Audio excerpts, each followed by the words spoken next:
Halo semua, kembali lagi bersama saya Johan di Juno Trading ID. Jadi pada kesempatan video kali ini kita akan membahas kembali untuk update dari pergerakan Euro USD dan juga GBP USD pastinya gitu.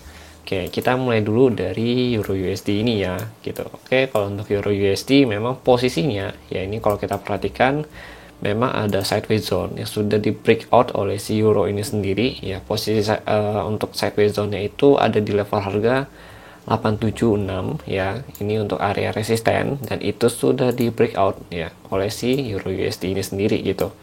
Kemudian untuk supportnya itu kurang lebih di level harga 800 ya atau 800 gitu teman-teman. Nah ini kalau kita perhatikan untuk tren dari Euro USD itu di 4 hours dulu deh gitu ya. Untuk 4 hours itu masih uptrend ya dan masih cukup bagus dipertahankan untuk trennya. Lalu kalau kita lihat juga sebenarnya di sini dia sedikit membentuk seperti bullish flag ya untuk si Euro USD ini sendiri gitu teman-teman. Dan kalau kita ukur untuk kenaikan dari bullish flag ini dengan menggunakan metode yang konvensional ya atau yang cara nenek-nenek gitu ya. Di sini itu kalau kita perhatikan itu masih bisa melanjutkan kenaikan ya dengan level tertinggi itu kurang lebih di level harga 10.000 gitu. Jadi 10.000 ini adalah level tertinggi ya kalau kita ukur dengan menggunakan metode bullish flag yang terbentuk ya di Euro USD itu sendiri gitu. Nah, ini kalau kita perhatikan gitu, teman-teman. Nah, cuma kalau kita lihat di sini ya untuk saat ini resisten untuk si Euro USD yaitu ada di 960 ya sampai 976. Di sini saya menggunakan metode Fibonacci extension atau Fibo extension untuk mengukur kenaikan dari si technical analysis untuk Euro USD ini sendiri gitu. Oke, jadi kalau kalian bertanya kenapa Euro USD masih mengalami kenaikan, ya posisinya adalah kalau kita tengok sedikit ya atau lihat sedikit ke si dolar ini sendiri, dolar sudah mengalami penurunan ya yang cukup signifikan. Walaupun kita lihat memang hasil NFP-nya itu kurang bagus ya dengan hasil yang sebelumnya. Ya sebenarnya datanya itu cukup bagus, cuma memang untuk earning per hours-nya sama tingkat pengangguran pekerjanya itu naik signifikan gitu teman-teman. Jadi bisa dikatakan untuk hasil overall dari NFP kemarin atau report tenaga kerja untuk finalnya itu memang agak worse untuk si USD ini sendiri gitu teman-teman ya gitu. Makanya USD selama 1 minggu ya semenjak dia break dari main level dia di 103.67 ini ya mengalami penurunan yang cukup signifikan bahkan sampai ke area target yang sudah kita bahas di video minggu lalu gitu, yaitu di 102.6 ya di sini ya teman-teman ya. Gitu. Jadi untuk gapnya ini sudah di closing oleh si Euro untuk si DXY ini sendiri gitu. Tapi pertanyaannya apakah DXY ini akan rebound ya di minggu ini? Nah ini kalau kita lihat untuk si DXY ya apakah dia akan rebound itu tergantung dari hasil report si CPI sama PPI di minggu ini gitu. Karena untuk minggu ini ada report mengenai data inflasi ya untuk keputusannya itu bagaimana. Itu kita bisa cek di bagian investing gitu. Di bagian investing, economic calendar ya di sini kalau kita lihat untuk hari ini ya di hari ini kan untuk nanti tanggal 12 atau lebih tepatnya di hari Selasa itu ada core CPI ya untuk si DXY gitu. Soalnya kenapa sih ya kita bahas nih ya untuk yang hari Selasa dulu karena video ini dari berlakunya mulai dari hari Senin tanggal 11 ya Maret sampai tanggal 13 Maret gitu teman-teman ya gitu. Jadi sampai hari Rabu, nanti hari Rabu baru kita akan bahas lagi nih gitu untuk video yang baru. Itu ini ada core CPI di tanggal 12 Maret ini harus kalian catat juga ya. Ini agak penting, memang ini sangat penting, agak penting ya gitu. Terus ada CPI monthly, ya ada CPI yearly gitu. Kalau kita lihat di sini memang terjadi penurunan angka dari CPI-nya di forecast-nya di sini teman-teman. Ya terjadi penurunan dari 0.3 ke 0.4 dari 0.4 ke 0.3 gitu. Ini untuk yang core CPI-nya gitu. Lalu kalau di yang monthly-nya dia memang mengalami kenaikan dari 0,3 ke 0,4 gitu. Cuma yang kita pantau untuk saat ini ya, untuk yang news itu kita pantau di bagian core CPI-nya dulu nih gitu.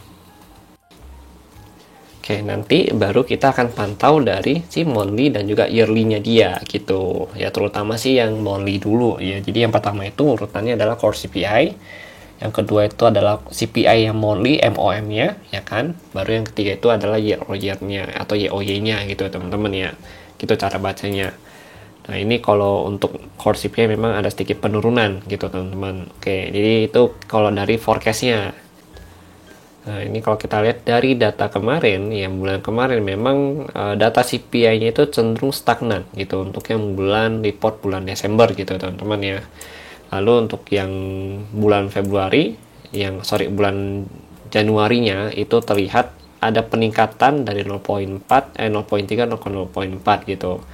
Jadi memang sudah mengalami peningkatan seperti itu dari bulan Desember punya report atau November gitu. Di bulan November yaitu sudah ada peningkatan terus nih CPI-nya. Artinya kan inflasinya masih condong untuk naik gitu ya teman-teman ya. Nah, tapi kalau ini di forecast kan menurun gitu.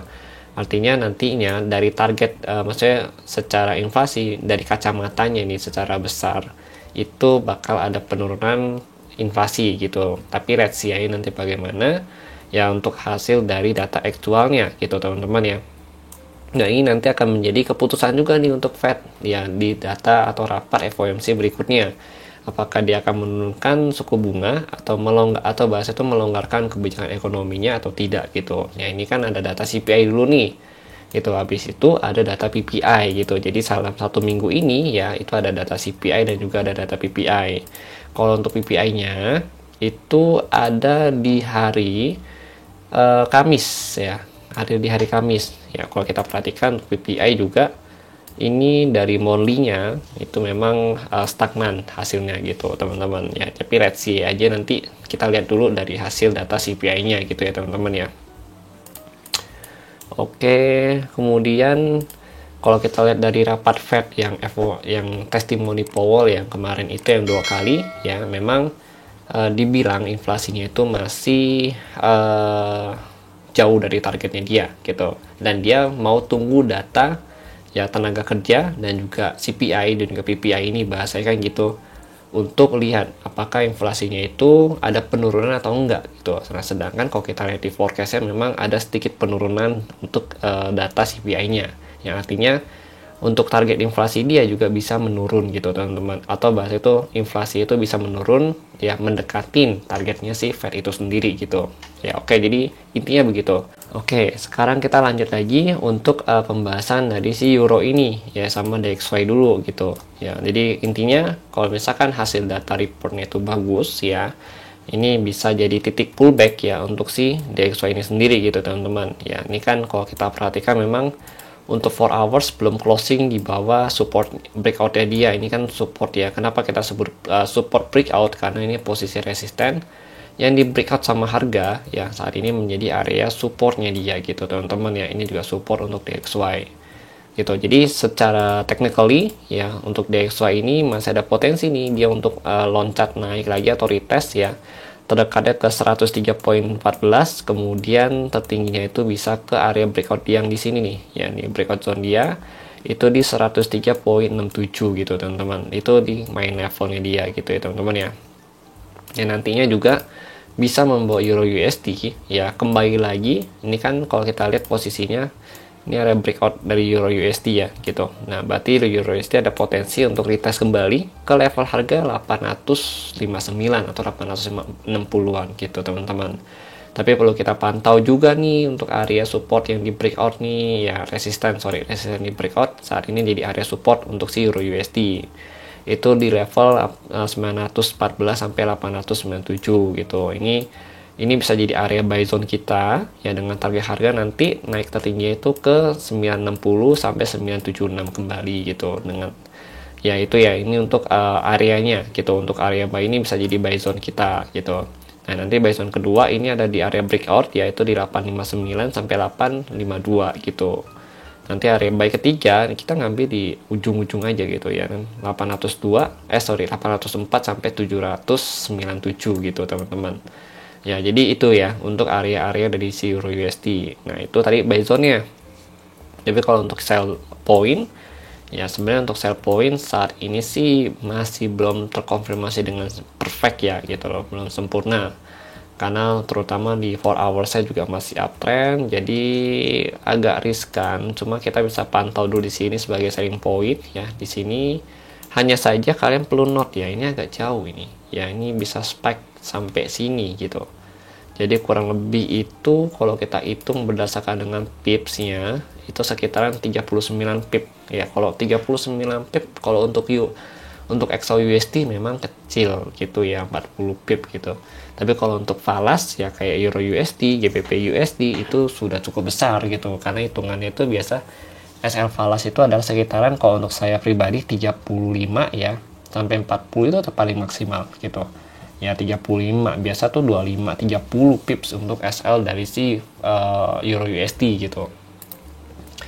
Jadi kalau bagi saya ini agak jauh nih gitu tariknya, ya tariknya cukup jauh gitu. Jadi tunggu aja nanti potensi sih selling point nanti cari mendekatin area inilah ya gitu, area atas mendekatin 976 gitu ya, 76 kayak 950 960 ya kan, itu mungkin 960 sampai 976 ya di area sini kita pantau dulu, atau 976 ke atas nih sampai 10.000-nya dia gitu. Nanti untuk selling point kedua baru kita dari Fibo yang kedua lagi nih extension. Ya di sini extension dia itu di 10.22 sampai 10.39 gitu. Tapi nanti kita akan pantau lagi ya dengan si DXY itu bagaimana reaksinya.